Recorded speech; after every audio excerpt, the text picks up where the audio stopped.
그런 게 존재나 하겠어요? 어림도 없죠. 반야바라밀다. 통찰지를, 그것도 아주 깊은 바닥까지 치는 통찰지를 일으켜서 바라보면 실체가 있을까 없을까? 없죠. 그렇죠? 공하다고 얘기할 수 있어요, 없어요? 그러니까 내가 그거 듣고 거슬렸어요. 거슬렸는데 내 느낌에는 사실인 것 같지만 내가 다른 업력, 다른 지견을 작동시켰다면은 욕쟁이 할머니인 줄 몰랐을 때와 알았을 때 지견이 들어가는 거에 따라서 같은 환경인데도 굉장히 다르게. 뺨을 한 대 맞으면 대단히 이게 화도 나고 이 분노가 치솟을 것 같은데 뺨 한 대에, 가볍게 뺨 한 대에 한 1조 정도의 보상금이 따라옵니다. 어떻게 그 가벼운 뺨 한 대를 고통으로 여기시겠습니까? 아니면 낙수로 느끼시겠습니까? 일부러 결심 안 해도 고락을 조정해요.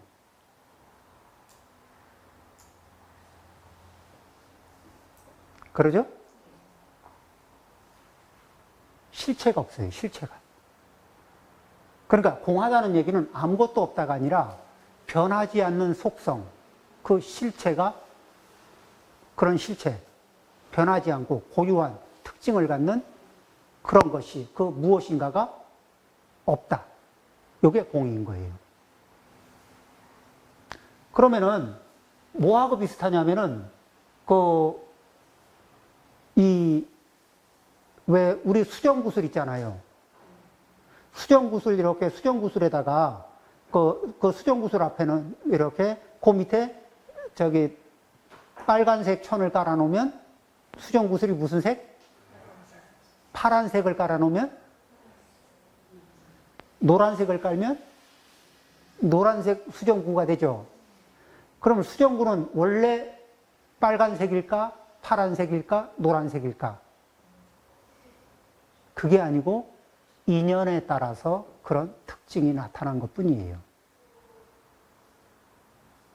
그렇죠? 그럼 업력에 따라서 그런 특징이, 이게 수의 특징이, 느낌의 특징이 나타나고 있는 거예요. 그러면 업력이 변화하면, 지견이 변화하면, 선입견이 변화하면, 혹시 담배를 피우다가 끊어보신 분이 있어요? 담배를 피우실 때는 담배 냄새가 꽤 고소하고 매력적이죠. 근데 담배를 끊고 시간이 일정 정도 지나서 담배 냄새를 맡아보면 어떻죠? 꽤 역합니다. 거슬려요.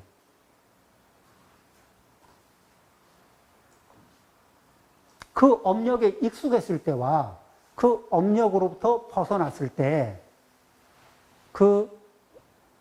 고와 락이 확연히 갈리는 것 중에 하나가 담배 냄새입니다.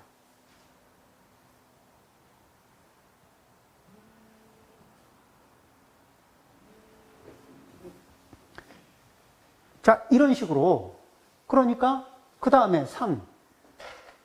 요 상이라는 건 뭐냐면 사물에 대한, 사물을 이렇게 탁 했을 때 어떤 이게 사물에 대해서 1차적 이렇게 탁 캡처하듯이 잡는 인상, 이미지, 플러스 간단한 개념. 그러니까 세상에는 그런 특징, 이미지를 포착할 수 있는 게 수없이 많죠. 그리고 거기에 간단한 그 개념들이 들어가 있죠. 개념들을 이렇게 왜 이름표 붙이듯이 착착착착, 그쵸? 그런 작용을 하는 것이 상입니다. 근데 우리가 이쁜 사람, 이렇게 이게 상을, 네이밍을 붙였어요. 영원하죠. 미운 사람, 그게 그 일정한가요? 아니면 가변적인가요? 그쵸? 어떤 선입견, 어떤 것이 들어가느냐에 따라서 이게 상도 변화를 하나요, 안 하나요? 그쵸? 그렇게 안 봤는데, 그렇게 안 생각 안 했는데, 그죠? 그렇다는 둥. 그러니까 사실은 그렇게 볼 때는 그것인 줄 알았는데, 그쵸? 그리고 그게 변화가 없을 줄 알았는데, 어느 순간에 아주 다양하게 변화를 일으켜요. 사실은 실체가 있었던 거예요, 없었던 거예요?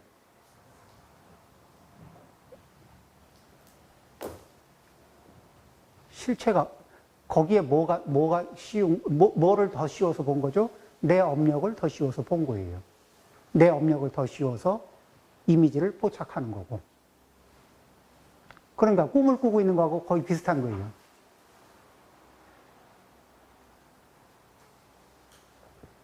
그 다음에 이 행이라는 건 뭐냐면은, 이 행을 다른 얘기로 하면 우리가 느끼고 있는 수없이 많은 심리 현상들 있죠. 이게 다 이 행 안에 들어있어. 그러니까 다양한 심리 현상들이 들어있는데, 이 심리 현상들이 고정적일까요? 아니면 다 가변적일까? 그렇죠? 그러면 이제 식이라는 건 뭐냐면은, 자, 이게 수, 상, 행, 색, 이런 것들을, 이게 우리는 이렇게 요거를 이렇게 제가 이 단면에서 요 이미지는 가질 수 있잖아요. 근데 식이 돼야 이거를 이렇게 3D로 구성해서 볼 수가 있어요. 식은 이런 것들을 여러 각도에서 분별해서 보는 거예요. 분별해서 종합치를 내는 거예요.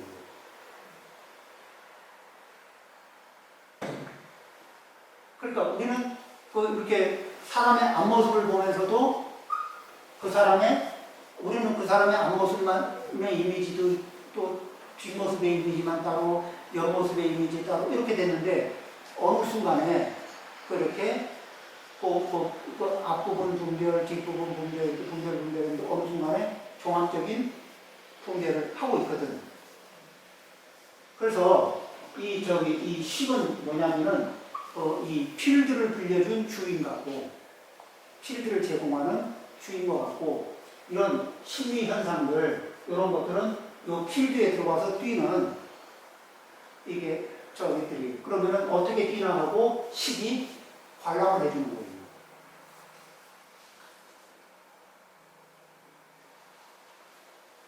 그러니까 그런 이제 이런 마음작용들이 다양한 것들이 있는데, 이런 것들의 작용들이 변화를 일으키느냐 안 일으키느냐. 자, 관찰자의 지견이 변하면은 저 내용물들도 다 또 변하죠. 고정된 것이 없어요. 입장이 변하고 상황이 이렇게 변화를 되면은 변화 앞에서 다 가변적이에요. 그것들을 자세하게 있는 그대로 봐요. 그리고 나서 너는 나하고 왼수다 이렇게 생각했었는데, 이런 감각으로 모든 게 가변적이다. 이런 있는 그대로의 사실을 놓고 바라보면은 원수라는 그 느낌이 계속 잡고 있을까? 아니면은 에너지가 해체되면서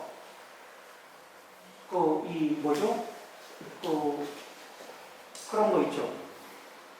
어떤 사람에게 원망이 있어요. 그런데 듣는 능력이 있어서 내가 원망하는 사람이 자기 얘기를 할 수 있는 기회를 줬어요. 그랬더니 나는 기억을 못하고 있는데 그분한테 제가 퍼펫을 제대로 매긴 적이 있어요. 나는 그게 별로 나에게 피해가 없는 일이라서 별로 대수롭지 않게 기억을 못하고 있는데, 그분은 그것 때문에 거의 죽다 살아났어요. 그래서 이렇게 꼬여 있었어요. 그리고 그분은 받은 거에 비해서 반의 반도 안 갚았다고 갚아야 할 것이 이만큼 남아있다고 얘기하고 있습니다. 자, 이제 그거를, 그걸 이해하고 그걸 받고 나면은 계속 원망하는 마음만 쌓이고 있을까요? 아니면 미안한 마음도 움직일까요? 원한도, 뭐도. 그 다음에, 피해를 봤어. 그래서 굉장히 원망스러워. 근데 전생업력에 보니까 사람이 양을 잡아먹고, 양이 사람이 되고, 사람이 양이 돼서 또 서로 잡아먹고, 이 과정이 이렇게 큰 틀에서 보이는 거예요. 그런 입장에서 바라보면 원한이라는 게 의미가 있나요? 그러면 내가 내 물품을 다 풀고 난 뒤에 원한을 정리해야 맞겠습니까? 아니면 그냥 정리고 말고 할 거 없이 원한 문제를 청산하는 자가 지혜로울까요? 우리 다 그 정도는 돼요, 주님. 아, 그 정도는 돼요? 네. 네. 말씀을 드릴 때. 그러면 원한 문제를 그런 식으로 이렇게 좀 바라볼 수 있으면은, 그러면은, 자, 우리가 고통을 유발시키는 것 중에는 이렇게 생명을 위협했던, 그래서 생명을 헤쳐 들어왔던 원한이 가장 심할 수 있지 않습니까? 그런 것조차도 평소에 느끼던 원한의 농도와 이런 지혜가 동반되면서 살펴보게 되는 이 속에서는 원한의 농도가 어떻게 돼요? 유야무야해지죠. 그러면 원한의 원망의 마음이 유야무야해지면은 원망이 일으키고 있었던 고통의 내용들은 어떻게 될까요? 고통의 조건이 남아있어요? 소멸돼요? 그러면 일체 고해, 고통을 유발시키는 일체의 고해들이 존재할 수 있겠습니까? 아니면 고통을 유발시키던 그 많은 요인들이 그런 실체를 있는 그대로 살펴보고 그것이 모두 불완전하고 완전한 줄 알았더니 불완전하고 확실한 줄 알았더니 불확실하고 만족스러울 줄 알았더니 불만족스럽고 무상하게 변화하는 그리고 아무런 실체도 없는 그리고 업력의 개입에 따라서 선입견에 따라서 나타나는 가시적인 부분 그리고 현생만을 기준으로 해서 봤을 때는 그것이 이익과 손해, 가해와 피해 이런 식으로 구별이 될 수 있지만은 세세생생의 천안통과 숙명통을 연결해서 바라보는 순간에 그냥 서로 어퍼컷을 주고받듯 뭐 그런 관계였더라. 끝도 없이 반복하고 있었더라. 자, 이 현상을 바라보면 여태까지 과거생에서 현생까지 오면서 에너지를 쌓고 그 고통의 원인을 내가 고통스러울 만한 당신으로 인해서 내가 고통스러울 만한 원인을 많이 안게 됐다. 그러므로 반드시 당신에게 돌려줘야 되겠다라고 품고 있었던 이런 에너지 자체가 의미가 소멸됩니다. 상대방의 사과, 상대방의 보상을 받고서 해소됩니까? 아니면 반야, 바라, 밀달의 힘에 의해서 소멸되는 겁니까?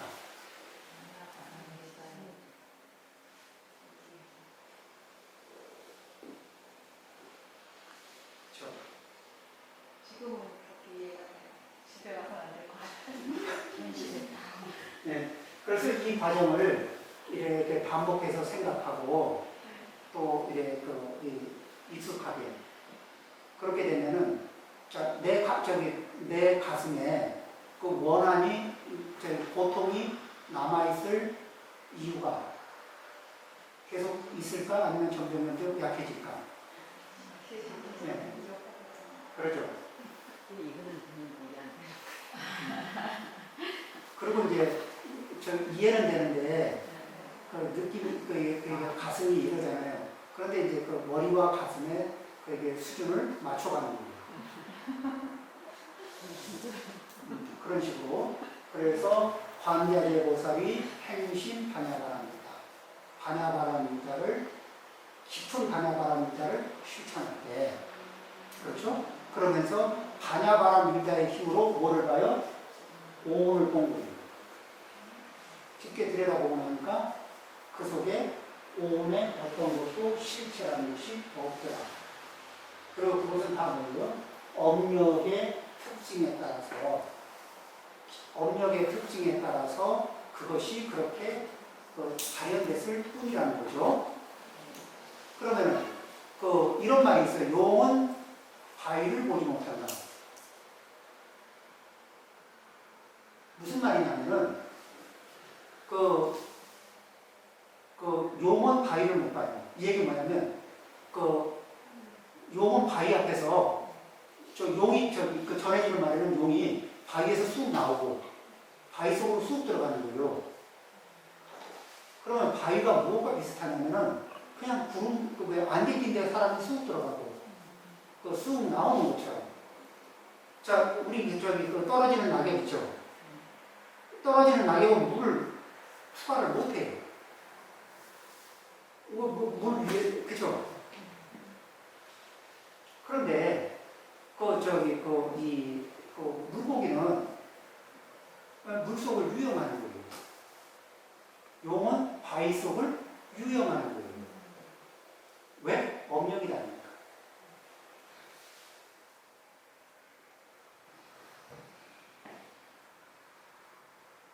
일수사격.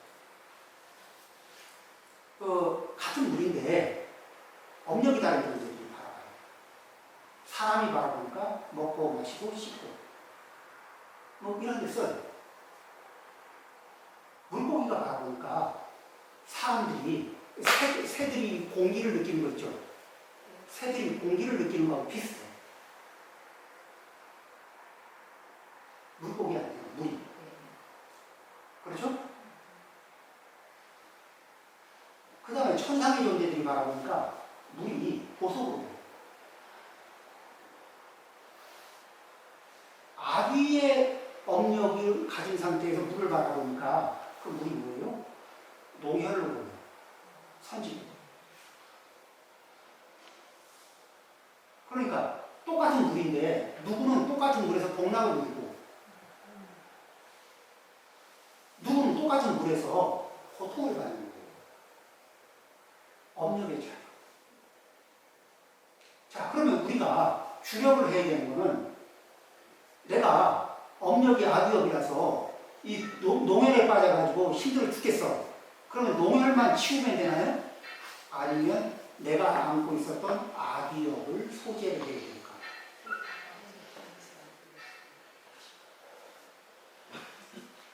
그렇죠? 자, 이런 측면에서 우리가 조견, 오온, 개공, 도, 일체, 고액, 일체의 고액을 허용한다. 그러니까 그 중에서 나를 괴롭히는 심리 현상들이 있을 수 있잖아요. 그렇죠? 심리 작용들이. 그럼 그것에 대해서도 조견, 행운, 조견, 세곤, 조견, 수온, 조견, 상온, 조견, 행운. 이렇게 하는 거예요. 그렇게 해서 어디에 그 행운이 통하는 곳에 토달하는 거예요. 그러면은 그 행운이 일으키는 일체의 고액을 건널 수 있다. 상원이 일으키는 일체의 고액을 건널 수 있다. 수원이 일으키는 일체의 고액을 건널 수 있다. 세곤이 일으키는 일체의 고액을 건널 수 있다. 자, 해석이 되나요? 이 경우는 그렇게 해석하면 무난하죠. 자, 오늘은